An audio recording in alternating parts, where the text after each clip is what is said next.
Welcome back to Adventures with Vehicles. We're working on the KP 150. So we're going to be taking off the factory exhaust system and making a new one out of some stainless I have and some bits and pieces of used stainless. This one's been painted with header paint. I have some new pieces as well. I'm going to pull this off so you can see. I already loosened it, but so you can see how restricted this exhaust is. You can probably see this goofy thing hanging out the back of it here. There's two pieces of pipe inside here, and it has like a cone inside of here that tapers down. And we're going to remove that, so all the exhaust is going to be 1.5 inches all the way out to the muffler. As I break it. We'll bring this up here. I don't know if you can see it or not, but if not, I'll cut it open so you can.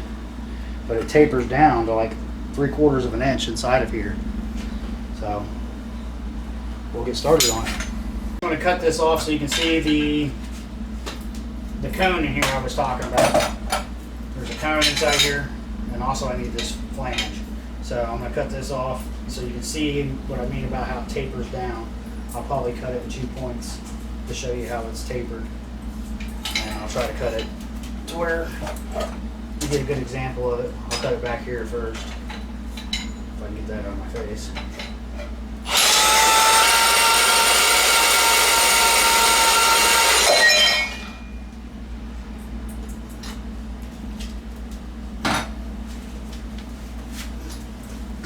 Alright, so you can see how it was double wall pipe and how it goes from 1.5 inches to a little bit over 3/4 inner diameter.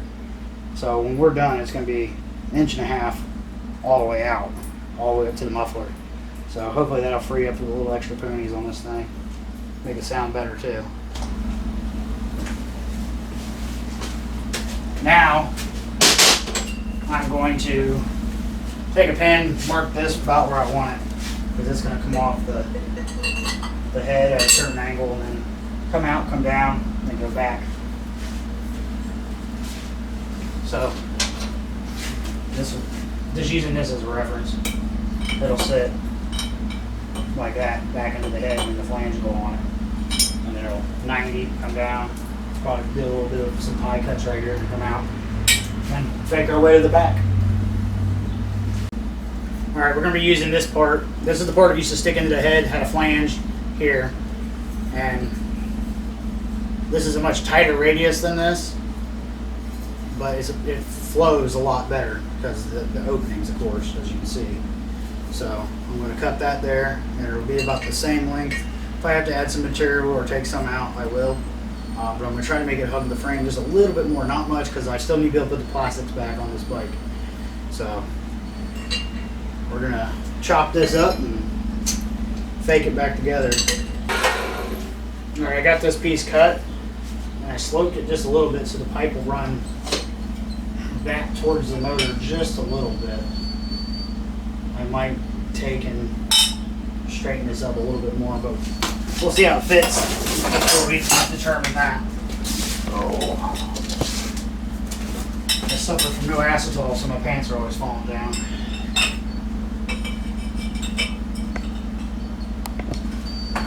So it'll come straight out. And I might put a little bit of a pie cut on this just to bring it back just a little bit.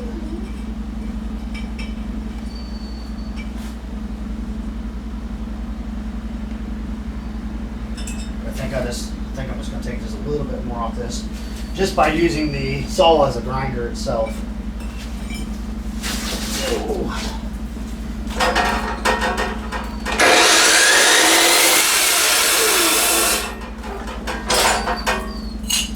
Another trick, like if you cut your stainless and you don't have a file or anything to get your burrs off, you can use the other end of your piece of metal and just run it to get these razor sharp edges off.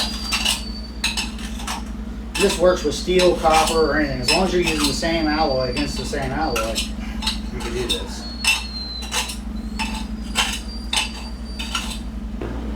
Alright, we got this part taped up, that way I'm not trying to hold it and I don't have to tack it, just in case if I need to rotate this at all, or change it or grind to change my angle or anything. But you always want to make sure that's flush against where the head is going to be sitting against the head of the gasket. And then this will go right here. And on the inside, there's a line that you can barely see it because of the chrome. I know I can barely see it, so I doubt you're going to see it on the camera. But I'm going to go ahead and tape this guy up, then get a marking on him as well.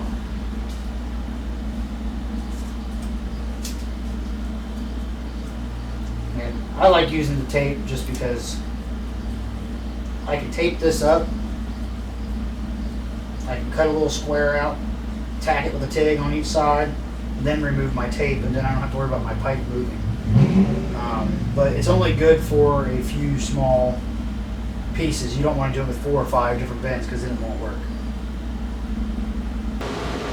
Alright, I decided I'm going to tack this up. I had it taped together. It had too much weight on it, so I'm going to go ahead and tack it or full seam it. I'm not sure yet. I'll see what I do once I get weld on it. I might change my mind and go just full weld it. For right now, I have it taped together to keep it in place. The issue I was having was when it was hanging, it was throwing the angle off, so it'd be easier just to weld this up and then build off of this instead of trying to escape it and then try to play the guessing game where everything's going to be.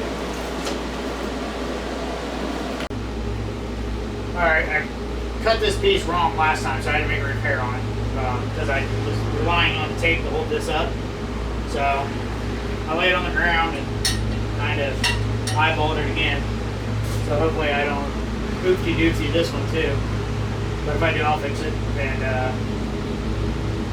I'll cut this and see how it looks. And if it looks right, I will weld it up and then we'll fire this thing up. Alright, we're going to fire it up for the first time with no muffler. And we're going to take it for a ride, see what it sounds like with no muffler. Then we'll put the muffler on it so it's somewhat street legal.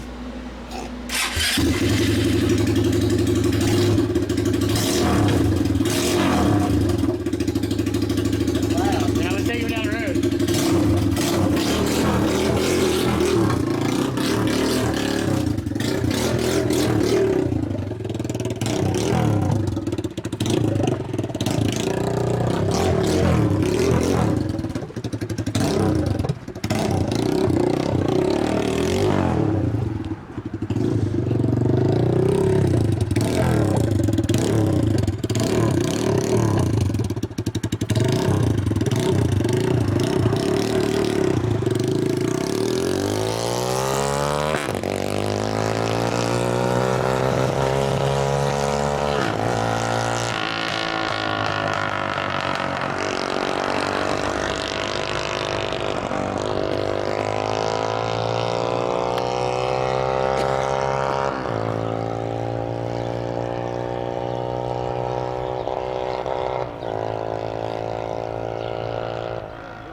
Dude, he is getting it.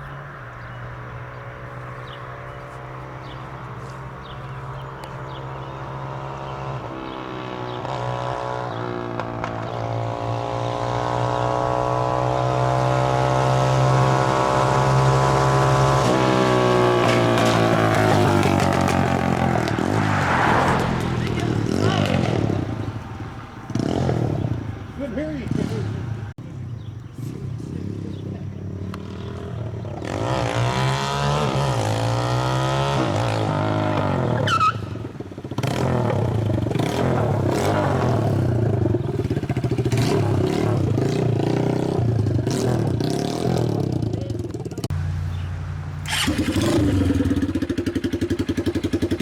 He's going on his first ride on his bike since he's got it back together.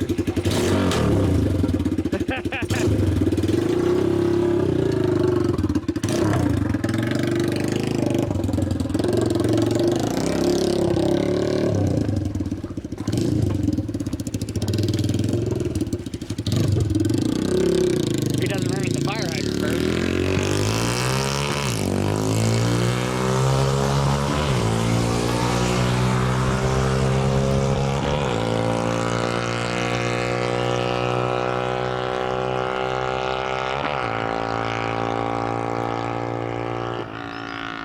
I think he got on a little harder than you did. Yeah, sound like it. pulled out. Yep. Pretty funny if he passes these cars.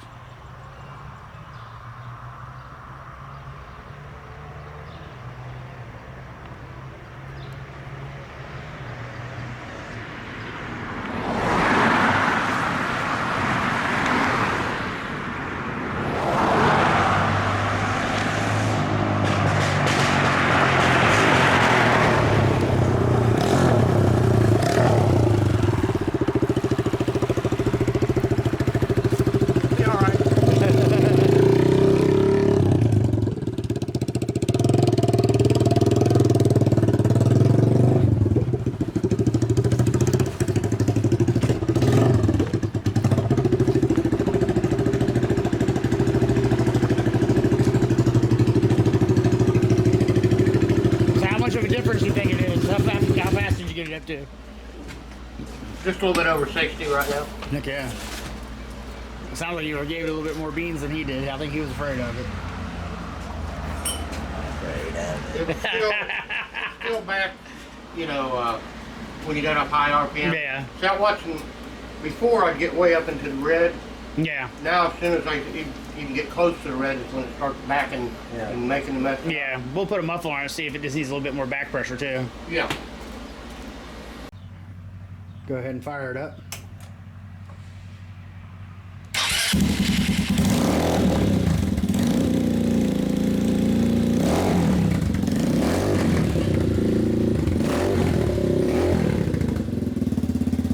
Alright, that's what it sounds like with the muffler on it.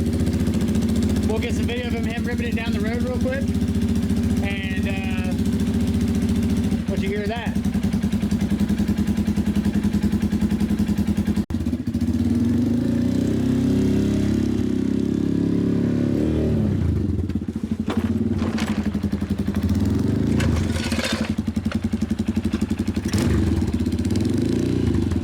Go out to the yard and I'll meet you out by the road.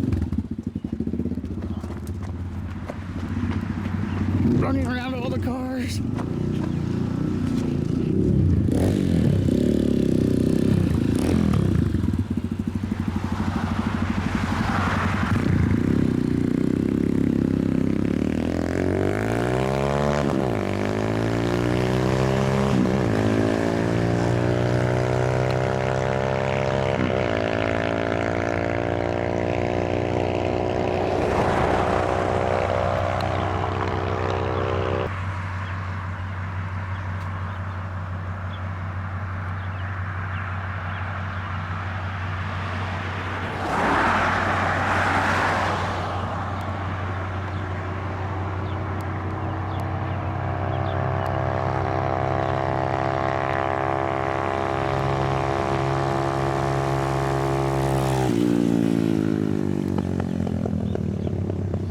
Sucker's getting it.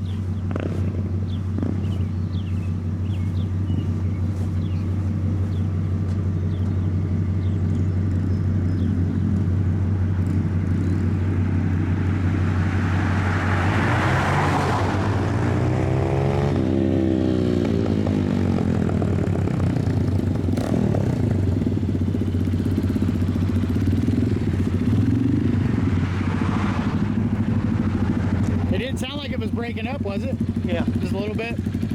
Yeah, once you get far away, it's hard to tell. That was 65 mile an hour. Heck yeah. It was going, what, 55 before that? So you picked up 10 mile an hour? Yep, so far. Heck yeah. Now he's got to get it jetted, and we'll get a video later on of it rejetted and how to rejet one of these carburetors. So stay tuned for that video. And thank you for tuning in to Adventures with Vehicles. I'm Joe. See you on the next one. And here soon, I'm also going to be doing a car show benefit for my buddy Dave Bishop, who had a stroke. You can find out information on that if you're interested to see it. It'll probably be about 2 to 3 weeks from now, from when this post. The information for that will be on the YouTube, not on YouTube, but on the Facebook page and Instagram page, which is also Adventures with Vehicles.